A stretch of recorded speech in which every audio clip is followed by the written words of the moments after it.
Buenos días, mi nombre es Emil Velasco Ochoa, soy estudiante de la preparatoria CNC Virtual, radico en el Estado de México. Mi matrícula es AL066927 y hoy voy a hablar sobre mi proyecto integrador de Historia Universal Contemporánea.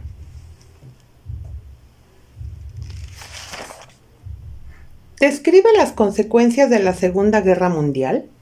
Ok, la primera consecuencia es que hubo destrucción masiva en Europa provocada por las armas utilizadas para la guerra. La segunda consecuencia fue que la bomba atómica implementada por Estados Unidos de América para la defensa contra las fuerzas del eje sembró miedo en la sociedad.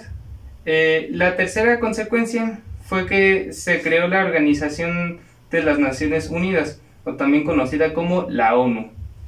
La cuarta consecuencia fue que Estados Unidos alcanzó un gran poderío militar y económico debido al desarrollo de su industria y su armamento.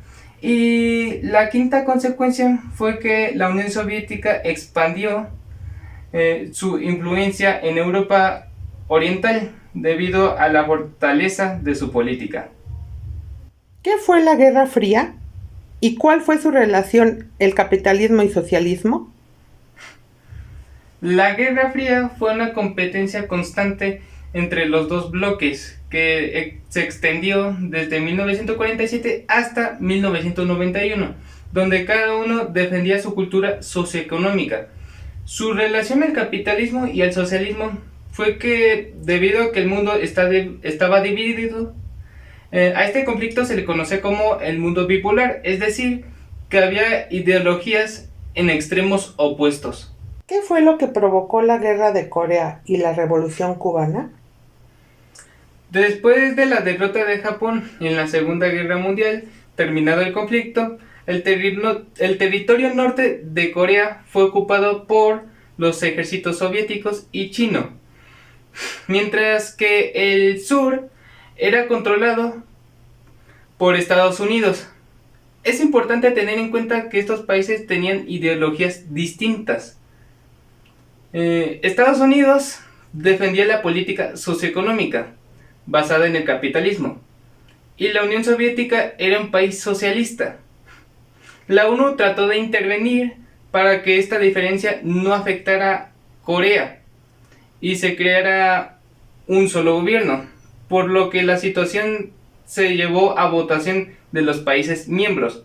Mas esto fracasó en 1948, pues se formaron dos gobiernos, uno democrático como el de Estados Unidos y otro popular socialista, que provocaría que estallara una nueva guerra. Pasando a la Revolución Cubana, hacia la década de 1950, el intervencionismo estadounidense había llevado al pueblo cubano a la pobreza e injusticia social debido a la explotación de sus recursos. El líder del pueblo, el dictador Fulgencio Batista, era apoyado por Estados Unidos a cambio de mantener industrias y beneficiarse ambos económicamente. Esto provocó descontento en el pueblo cubano. Además, Estados Unidos formó grupos militares para apoderarse del control absoluto del país. Un nuevo personaje apareció en escena en 1953. El revolucionario Fidel Castro lideró un golpe de estado para arrebatarle el control a Batista. Y aunque fue derrotado y obligado a refugiarse en México, no olvidó su propósito y regresó a Cuba para dirigir una fuerza revolucionaria que lo derrocase. ¿Cuál fue el papel de Estados Unidos en la guerra de Afganistán? Estados Unidos, en unión con Pakistán e Irán, apoyaron al grupo de los rebeldes con armas, hasta que tomaron el control del gobierno y expulsaron a los soviéticos.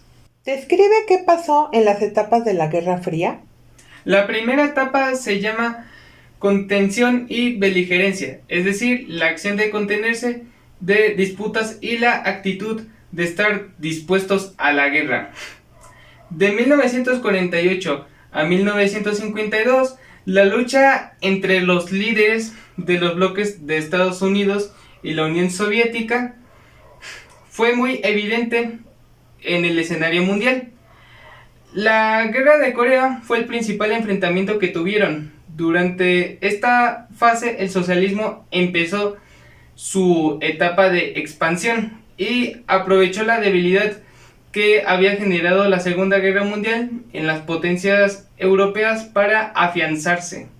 La segunda etapa se llama del periodo crítico a la coexistencia pacífica entre Estados Unidos y la Unión Soviética. La incertidumbre debido a que Estados Unidos dejó de ser la única potencia nuclear del planeta. Los soviéticos anunciaron el éxito de las pruebas nucleares. Esto dejó en claro que empezaban una carrera armamentística para demostrar la superioridad tecnológica de sus respectivos bandos. La tercera etapa se llama distensión y crisis. A pesar de aquella diplomacia había ganado, logrando que Estados Unidos y la Unión Soviética convivieran en paz. Algo cambiaría y daría empiezo a una nueva etapa, que empezó desde 1962 hasta 1973, que pasaría de la distensión, o sea, de una atmósfera moderadamente tranquila, a la tensión entre las potencias debido a un nuevo periodo de crisis. Esta crisis lo provocó la guerra de Vietnam, el cual volvió a intensificar las malas relaciones entre los dos bloques, debido a la crudeza del conflicto, pues Estados Unidos intervino contra una nación menos desarrollada solo por ser apoyada por la Unión Soviética. La cuarta etapa se llama relajamiento.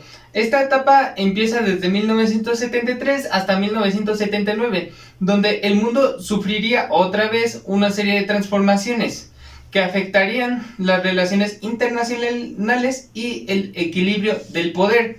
Pasaría de un bloque a otro. Durante este periodo, las políticas capitalistas enfrentan una dificultad en el Medio Oriente, se trata de la revolución iraní, librada para derrocar al monarca y así establecer una nación islámica tradicionalista y aferrada a los principios de su religión. El Islam, como el de la Guerra Santa, que se basa en luchar contra todo lo que se oponga a su Dios. La quinta etapa se llama reanudación de hostilidades. En el empiezo de la década de 1980 y hasta la mitad de experimentó una serie de nuevos brotes de conflicto entre los bloques, como la revolución sandinista en Nicaragua de corte socialista, en que los llamados rebeldes, o sea el pueblo, buscaban quitar del poder al dictador Anastasio Somoza Debayle. Pero este líder de gobierno, con la ayuda de Estados Unidos, que financiaba con armas y entrenamiento, detuvo la manifestación. La sexta etapa y última etapa se llama nueva cooperación. Se puede decir que la última etapa de la Guerra Fría se dio entre 1985 y 1991, aunque existió un detonante que le puso fin. El factor el que sucedió para la caída del sistema soviético fue por la catástrofe nuclear de Chernobyl. Los costos de los daños fueron altos, pues las consecuencias fueron muertes, enfermedades, destrucción de viviendas, desalojamiento, y al dar respuesta a estas problemáticas llevaron a la bancarrota a la Unión Soviética. Por su atención, gracias.